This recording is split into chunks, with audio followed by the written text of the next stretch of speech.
So let's just take a moment to arrive in the room. Take a few deliberately deep breaths again.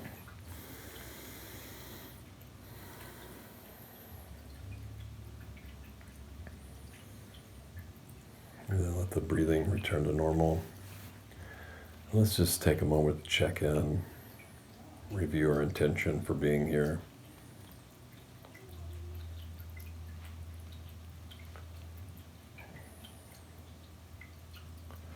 Maybe what we hope to get out of this time together, goals. And then let's just take a moment to, if anything's wanting to come through right now, any messages or anything that needs adjustments that need to be made. So where we can set aside 15, 20 minutes for this practice, and that way if things come up along the way, we can just say, okay, I see you and I'll come back to you. It's like if we were to meet somebody on Main Street here in town and we're not in a hurry, we can get there with plenty of time, but that's what we're going to do, even though we can pass by shops and see that, I'd like to go in here, I'd like to talk to this person in there. But we can always come back to that after we meet with our friend on Main Street. Okay, so now let's just tune into the breath, and we'll spend a few moments setting the breath as our anchor. But before we do that, let's do a quick progressive relaxation. So inviting the head to relax, the inside of the head, hair, scalp, eyes, face, teeth, gums, tongue, chin, neck, shoulders, top of the shoulders, inside of the shoulders, shoulder blades, top of the arms, all the way through to the hands, back up to the shoulders, front, back, and sides of the upper torso, all around the middle torso, lower torso, all sides, pelvic area, relax, upper legs, knees, shin and calves, relax, ankles, feet and toes, relax, back up through the legs on up to the knees, to the top of the legs, hip and pelvis, lower torso, all the way through to the middle, upper, shoulders, arms, neck and head, relax. And now we're tuning into our breath. Whatever we notice about the breath, wherever we can most easily notice it.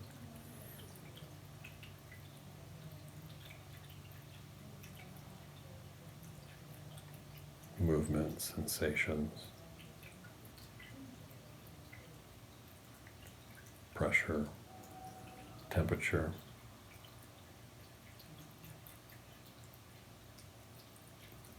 ease, challenge, texture, rhythm,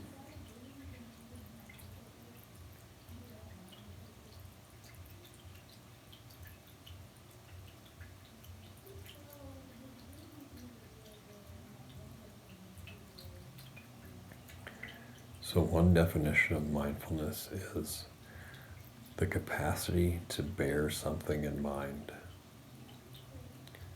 So that's primarily the definition we'll be working with.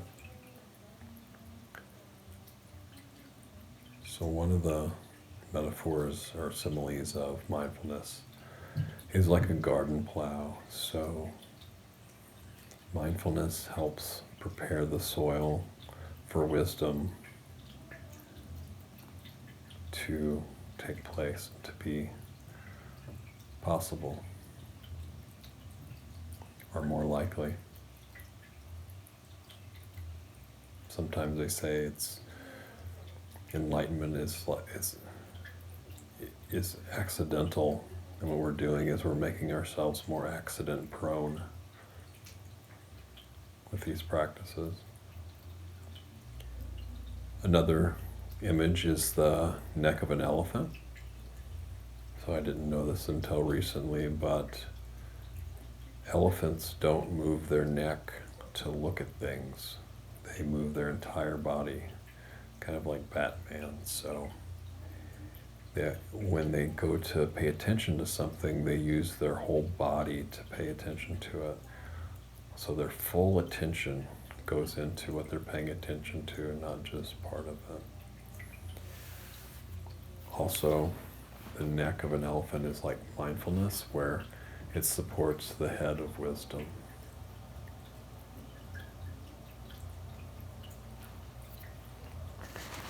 Okay, so one of the images for, another image for mindfulness that we can practice with is that of like a hitching post, or post that if someone's trying to tame a wild animal, one of the techniques they've used, at least in the past, is to tie the animal to a strong post.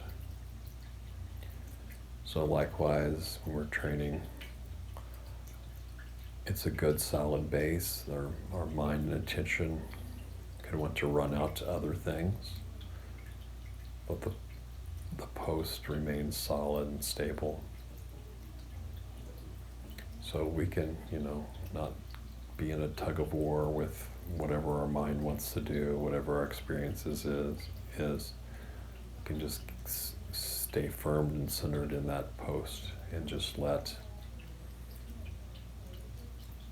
everything run its course until it kind of dies down naturally or tames itself naturally.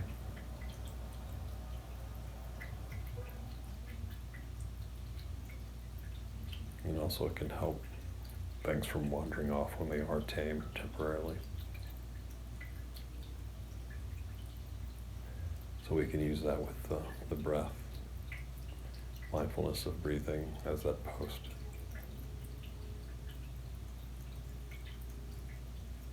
Another image is balancing a bowl of oil on top of the head.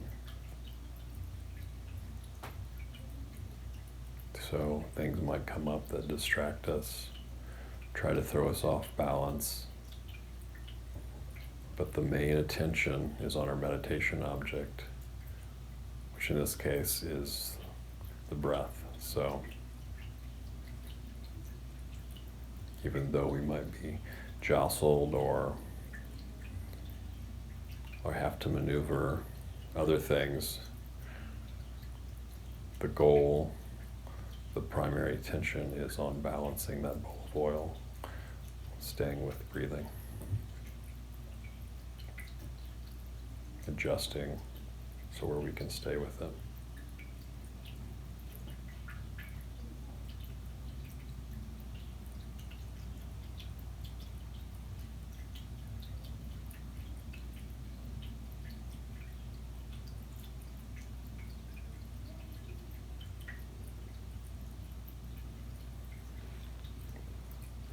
And another proactive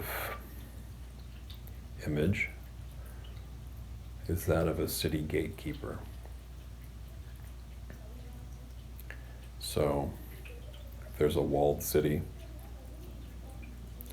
with just one way in and out, and mindfulness can be like the gatekeeper, letting in those the gatekeeper knows, and those who have a legitimate reason to come in, like maybe somebody has a message and he can direct that message exactly where the message needs to be delivered within the city, the goods. But also there's guards available, so any kind of riffraff, anything that needs to stay outside the city walls can be done so. So this is like with our senses.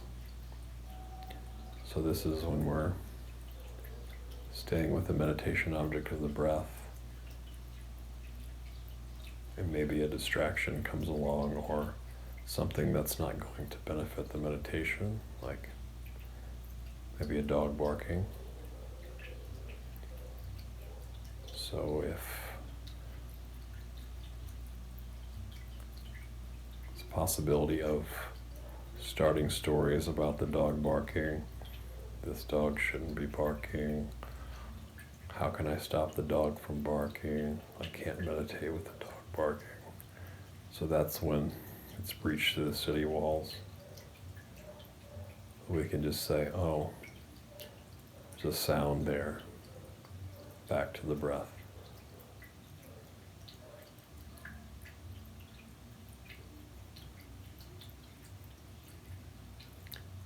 It's almost as if we're on a road and a train's coming by. We can just sit in our car and watch the trains go by. We don't need to get out of the car and jump on each individual car and find out what it's about, if there's anything I can do.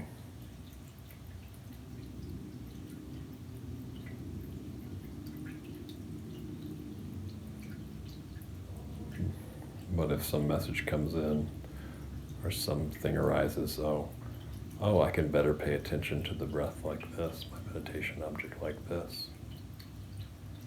So then immediately seen and incorporated.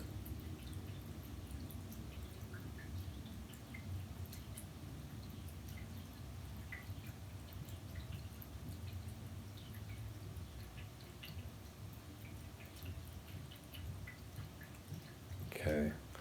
Another image is less effort involved.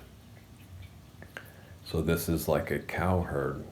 A cowherd, someone who watches cattle, and the harvest is already done. So, and there's no fences, but there's no risk of the cows wandering in a neighbor's property and damaging anything, because everything's already been harvested and they're just eating what the leftovers on the ground. And so the cowherd sits under the tree in the shade and really relaxes, but still attentive to everything that's happening, but there's not much need for being involved. Still got an eye on everything. So this is just like, not only is there the breath, but we can just kind of open and allow everything in our experience to be there. So sounds, images, thoughts, feelings, memories, even planning, anything that's in our experience, we can just allow it to be there. We can kind of see it all and be centered in the middle of our breath while everything is just kind of there and doing its own thing.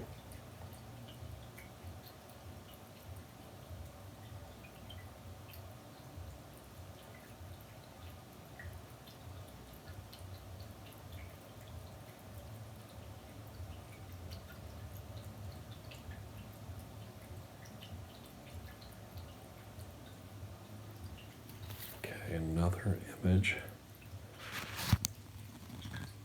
is that of a surgeon's probe. So before a surgeon operates, or even a dentist, if they're working on the teeth, or maybe looking for a cavity, usually it's a metal instrument, or maybe it's made out of wood or plastic or some material, and they're just kind of poking around to test, to get information. So this is easily noticed in the body. So we can pick an actual area of the body, we can let go of the breath for a moment. Maybe any area that's challenging, but maybe not too challenging in the body. And we can just use our attention to go into it and around it and investigate. So is there pleasure or pain there? Is there, if there's some kind of pain, is it kind of a pulsing, stabbing, aching, burning, grinding, and then also what is the intensity of that and location, and how long does that last in that area before it changes? And the borders of that too, how far does it spread throughout the body, and where does it seem to be the epicenter located? Can also be a pleasurable part of the body too. Same things, different sensations, tingling, warmth, vibration, radiation, waves. So this actually can be applied with the breath too. You can probe into different areas of the body and different things about the breath too.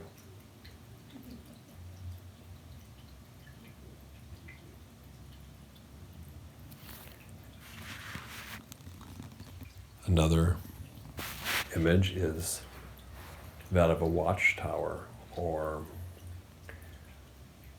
a lookout tower. So while we can be anchored in the breath, we can also have a broader perspective. So while we're climbing the lookout tower, it's kind of like a non-attachment, a detachment, an unhooking from everything except a steady, continuous progress towards the top, climbing. And this can actually be staying with the breath to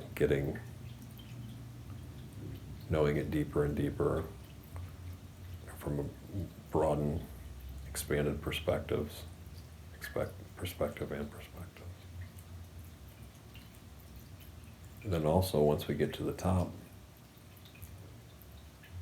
we have a broad overview, can see even further beyond just the meditation object without forgetting it.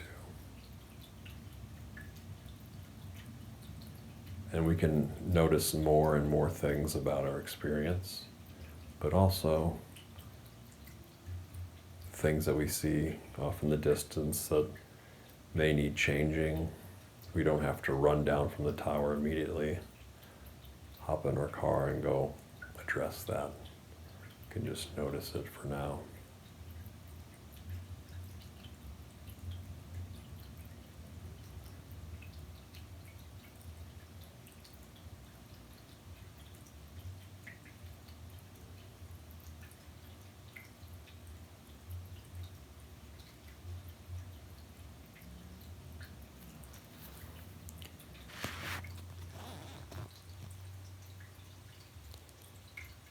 And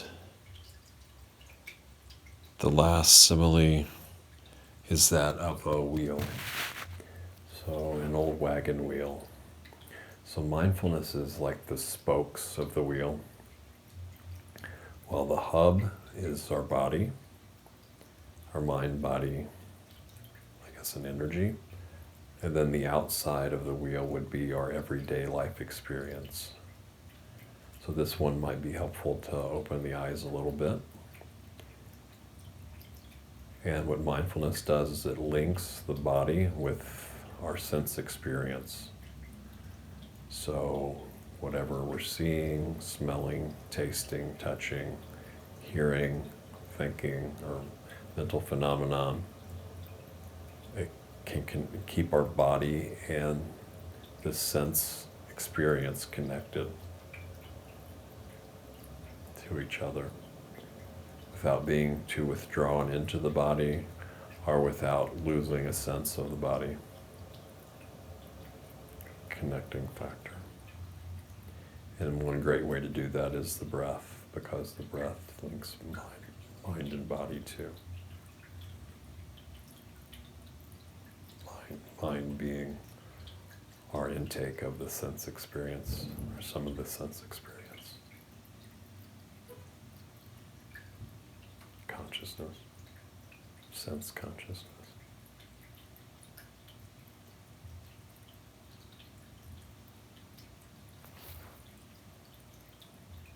Okay. A few moments, I'll ring the bell.